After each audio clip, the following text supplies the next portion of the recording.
Hello students, welcome to केमशाला।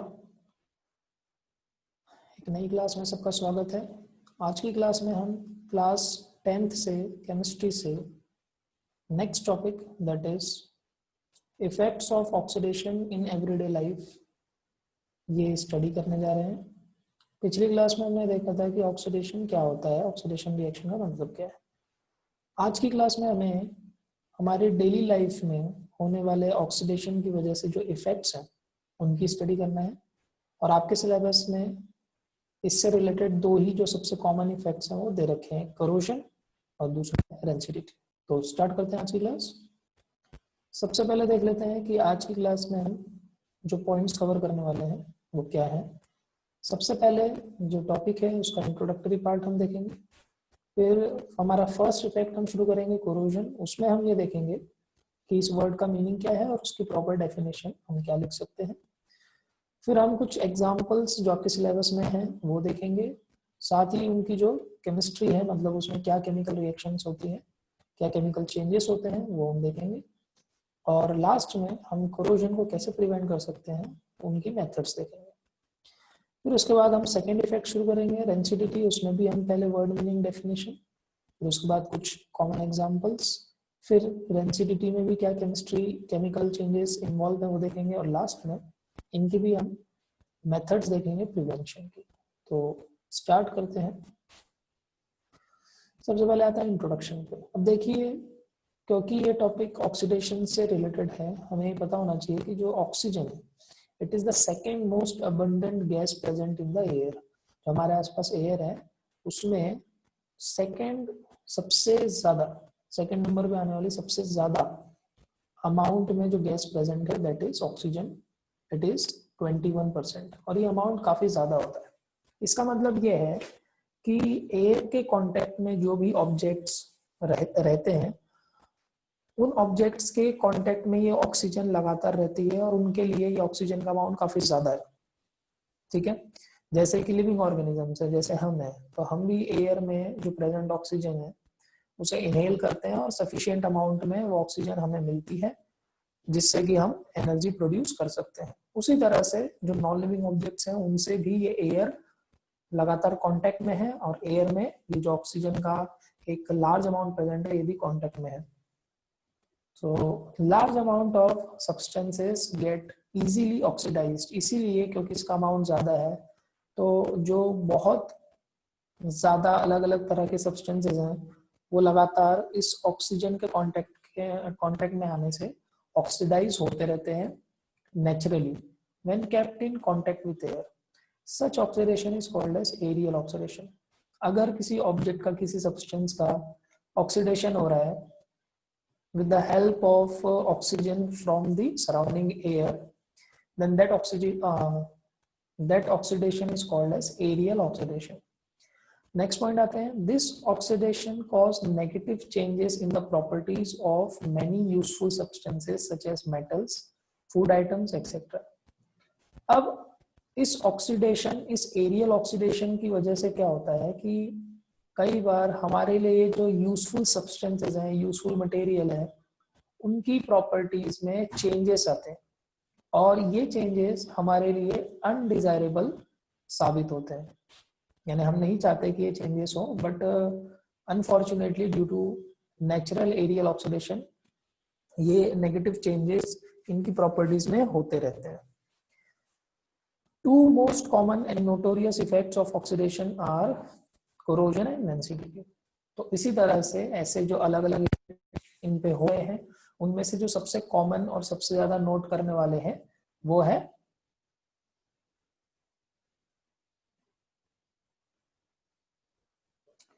To most common and notorious effects of oxidation are corrosion and rancidity. तो ऐसे जो various effects, जो अलग अलग टाइप के इफेक्ट्स ऑक्सीडेशन की वजह से होते रहते हैं, उनमें से जो सबसे कॉमन और सबसे नोटेड इफेक्ट्स हैं वो है कोरोजन और डेंसिटी, और यही आज की क्लास में हम स्टडी करेंगे।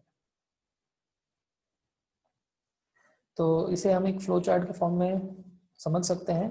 ऑक्सीडेशन का जो इफेक्ट है उसको हमने अभी फिलहाल दो इफेक्ट्स पे फोकस किया है, कोरोजन और रेंसिडिटी।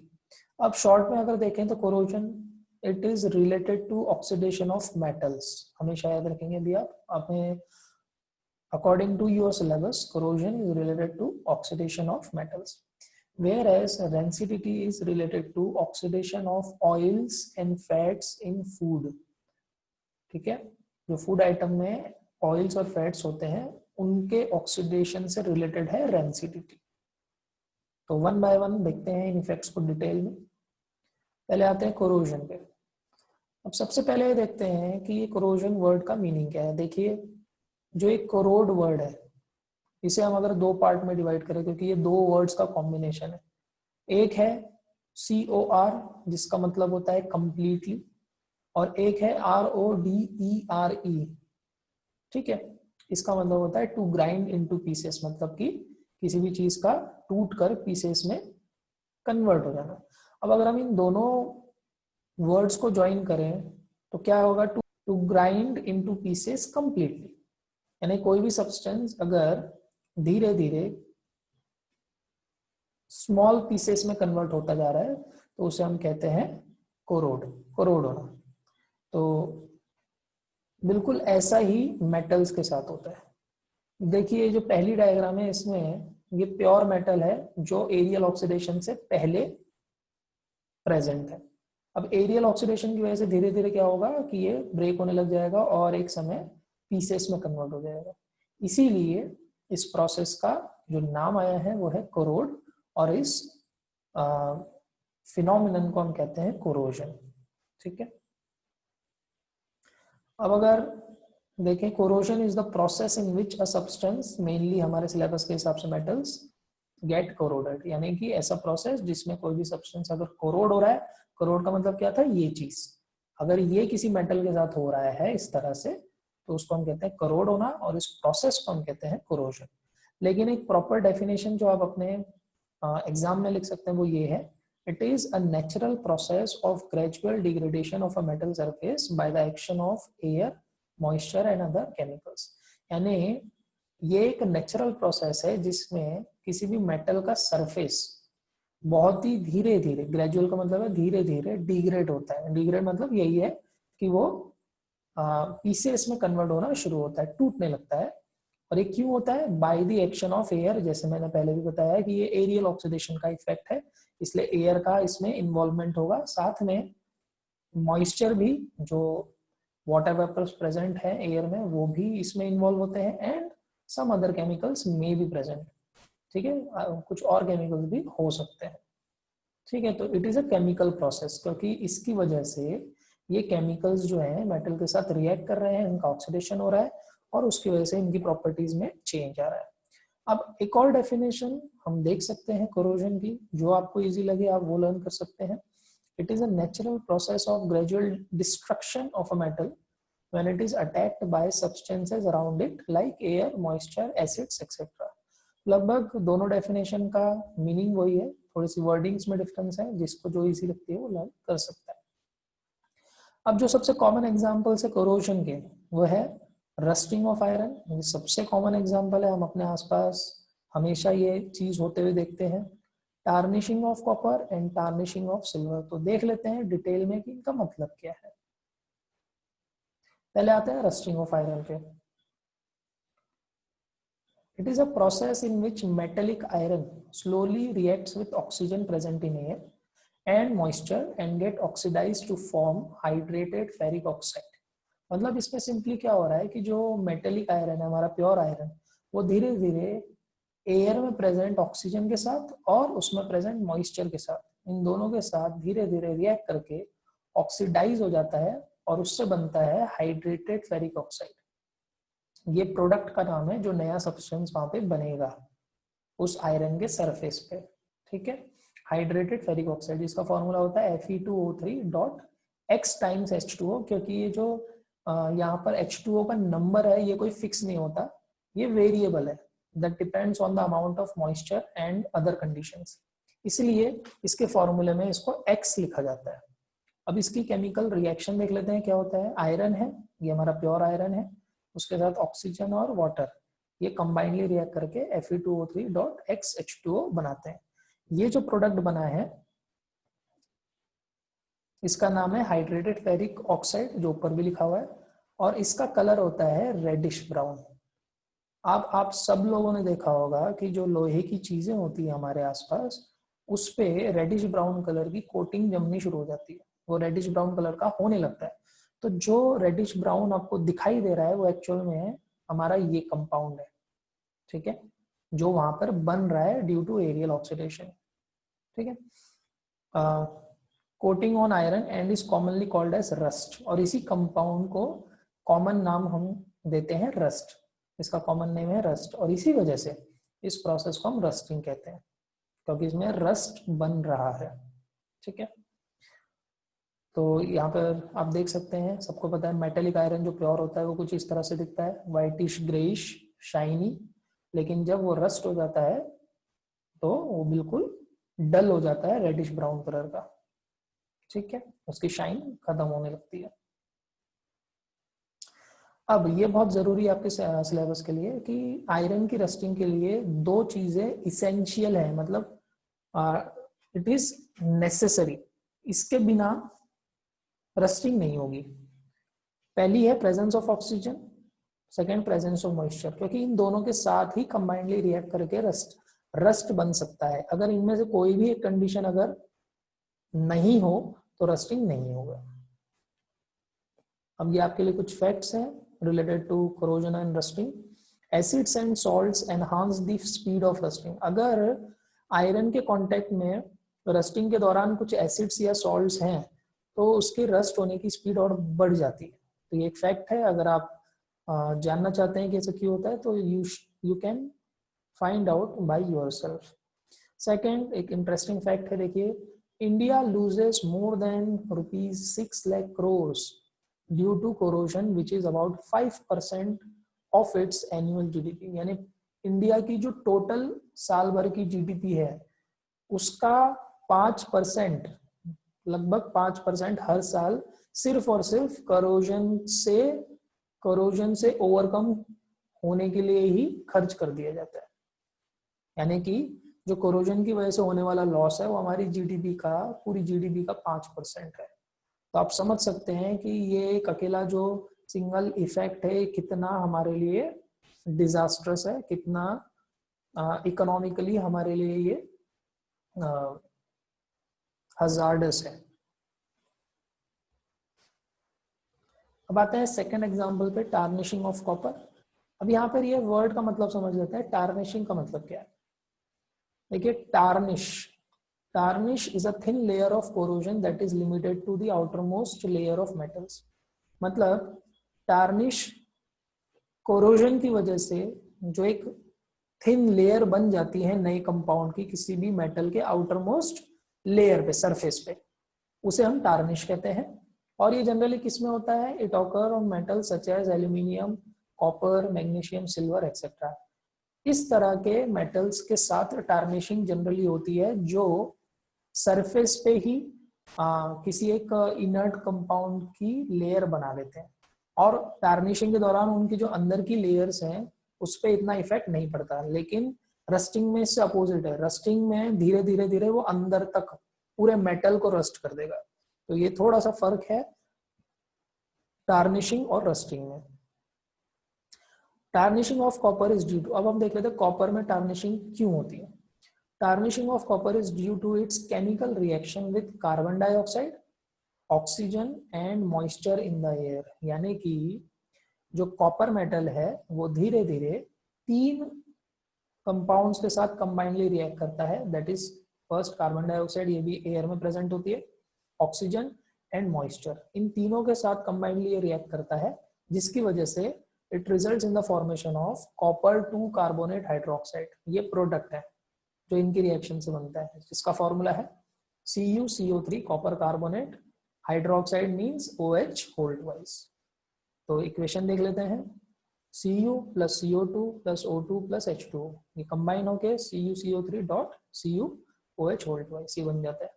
अब ये जो नया सब्सटेंस बना है जो कॉपर के सरफेस पे बन रहा है is commonly called as tarnish, अभी हमने बताया, and is bluish green in colour, इसका जो कलर होता है वो ब्लूइश ग्रीन होता है। Due to which copper develops green spots on the surface. तो आप देख सकते हैं इस डायग्राम में, ये है बिल्कुल अनटार्निश्ड कॉपर, मतलब हमारा जो मेटेलिक कॉपर है जिसमें अभी कोई रिएक्शन नहीं है, और आफ्टर रिएक्शन ये इस तरह से दिखाई देगा। यानी इसके सरफेस पे देखिए ब्लूइश ग्रीन कलर की कोटिंग नजर आ रही है, और ये किसकी है, इसी कंपाउंड की। ठीक है, तो आई होप आपको ये चीज समझ में आई हो। अब आ जाते हैं टार्निशिंग ऑफ सिल्वर। देखिए आप लोगों ने कॉमनली ये देखा होगा कि जो चांदी है, सिल्वर है, ये कुछ समय बाद थोड़ी सी डल और काली पड़ने लगती है, ब्लैक होने लगती है। तो इसी को हम टार्निशिंग कहते हैं। यहाँ पर भी सिल्वर की रिएक्शन होती है। तो अब इसमें देख लेते हैं, silver react very slowly with hydrogen sulphide. अब जो सिल्वर के ऊपर टार्निशिंग होती है वो किसकी वजह से होती है, due to its reaction with hydrogen sulphide gas and air and develop a black coating of silver sulfide on its surface। तो होता क्या है कि वैसे तो सिल्वर बहुत ही कम रिएक्टिव है, इसलिए सिल्वर की टार्निशिंग को बहुत लंबा समय लगता है, बहुत ही धीरे ये प्रोसेस होता है, लेकिन बहुत समय बाद ये टार्निश हो जाता है। तो इसमें क्या हो रहा है कि सिल्वर रिएक्ट कर रहा है हाइड्रोजन सल्फाइड, ये भी एक गैस है, और एयर मतलब कि ऑक्सीजन के साथ कंबाइंडली, और उसकी वजह से एक ब्लैक कोटिंग उसके सरफेस पे बनने लगती है, which is due to silver sulphide. Equation देख लेते हैं, 4Ag plus twice H2S plus O2. This is hydrogen sulfide, this is oxygen. These are reacting with sulfur to form Ag2S. This is silver sulfide plus water. It is a side product. अब आप देखिए जो silver होता है हमारा metallic silver, ये एकदम brilliant grey colour का होता है। ब्रिलियंट का मतलब है इसमें शाइन होती है, चमकदार होता है। लेकिन जैसे ही ये सिल्वर सल्फाइड में बनता है, इसके सरफेस पे ब्लैकिश एक कोटिंग दिखाई देने लगती है जो डल होती है। तो इसको एक बार डायग्राम से देख लेते हैं। देखिए जो लेफ्ट में आपको दिख रही है, ये एक स्पून है सिल्वर की जो बिल्कुल अनटार्निश्ड है, न्यू है, तो कैसी चमक रही है, ब्रिलियंट। इसका कलर है व्हाइटिश ग्रे कह सकते हैं। लेकिन after tarnishing it is converted slightly into dark greyish और black colour, which is looking dull, relatively dull. So this is the example of tarnishing of silver. तो अब हम फाइनली ये देख लेते हैं कि भाई हमने ये देखा कि चाहे सिल्वर हो, चाहे कॉपर हो, चाहे आयरन हो, corrosion is a negative effect. हम नहीं चाहते, ये एक अनडिजायरेबल इफेक्ट है हमारे लिए, इसीलिए हमें इन्हें प्रिवेंट करना आना चाहिए। जितना हम प्रिवेंट कर पाए उतना हम अपना नुकसान होने से बचा सकते हैं। तो कुछ मेथड्स है, जनरल मेथड्स जो हम यूज करते हैं टू प्रिवेंट कोरोजन। पहला है ऑयलिंग, ग्रीसिंग एंड पेंटिंग। तो हम जो भी मेटल को बचाना चाहते हैं कोरोजन से, उस पर हम या तो ऑयलिंग कर दें, क्योंकि ऑयल जो है वो एक लेयर बना लेती है मेटल और एयर के बीच में। It act as a insulator, तो वो प्रिवेंट करती है कोरोजन को। ग्रीस भी लगभग वही काम करता है, एंड पेंट भी। ये तीनों एक ही कैटेगरी में आते हैं क्योंकि इनका काम करने का तरीका एक जैसा होता है। Galvanisation is a process of coating of zinc on iron. ये स्पेशली आयरन के लिए है, क्योंकि आयरन की रस्टिंग सबसे ज्यादा तेजी से होती है, इसलिए उसके सरफेस पे हम जिंक मेटल की कोटिंग कर देते हैं जो रिलेटिवली इनर्ट है, और वो सरफेस पे जिंक ऑक्साइड की लेयर बना लेता है ताकि वो आयरन को बचा ले। इस प्रोसेस को हम गैल्वेनाइजेशन कहते हैं। तीसरा है एलॉइंग। हम प्योर मेटल को यूज ना करके दो या दो से ज्यादा मेटल्स को मिक्स अगर कर दें तो उसका जो होमोजीनियस मिक्सचर हमें मिलेगा, that will be called as alloy. जो अलॉय बनते हैं, these alloys are more resistant to aerial oxidation। इनका आसानी से corrosion नहीं होता। जैसे एग्जांपल स्टील, आजकल हम स्टील यूज करते हैं हमारे घरों में, स्टील के वेसल्स और सामान ज्यादा यूज होते हैं इंस्टेड ऑफ प्योर आयरन, क्योंकि स्टील में corrosion ना के बराबर होता है या बहुत ही कम होता है। तो ये था हमारा corrosion टॉपिक। आते हैं सेकेंड टॉपिक पे।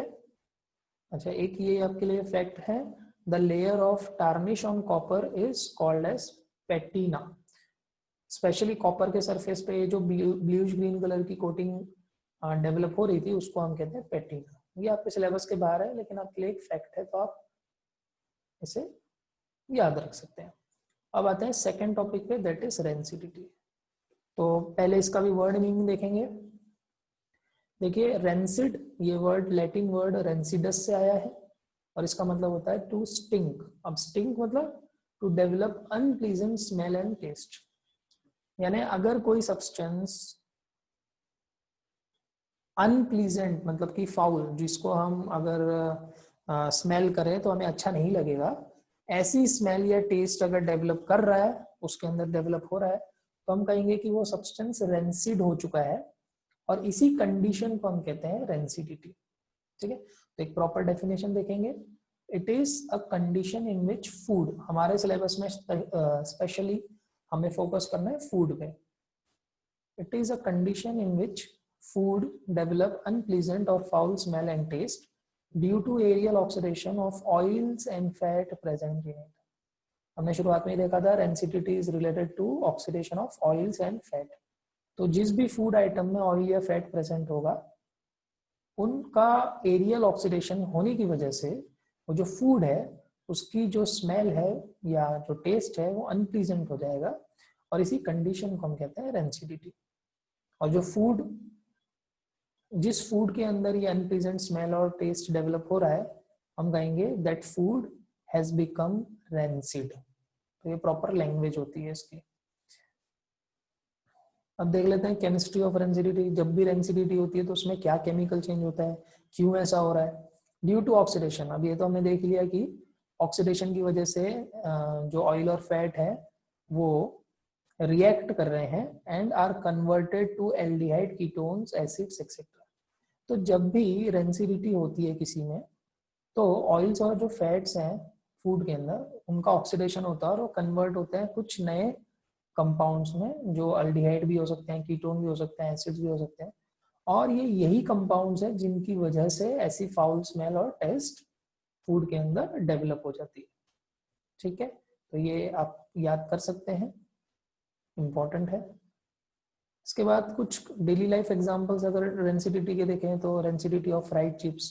देखिए इस डायग्राम में आप देख सकते हैं कि अगर हम चिप्स फ्राई करते हैं और थोड़े समय तक, लंबे समय तक अगर ये खुली एयर में रखे रह गए तो ये इस तरह से डार्क पैचेस इनके ऊपर जनरेट हो जाते हैं। It is due to rancidity.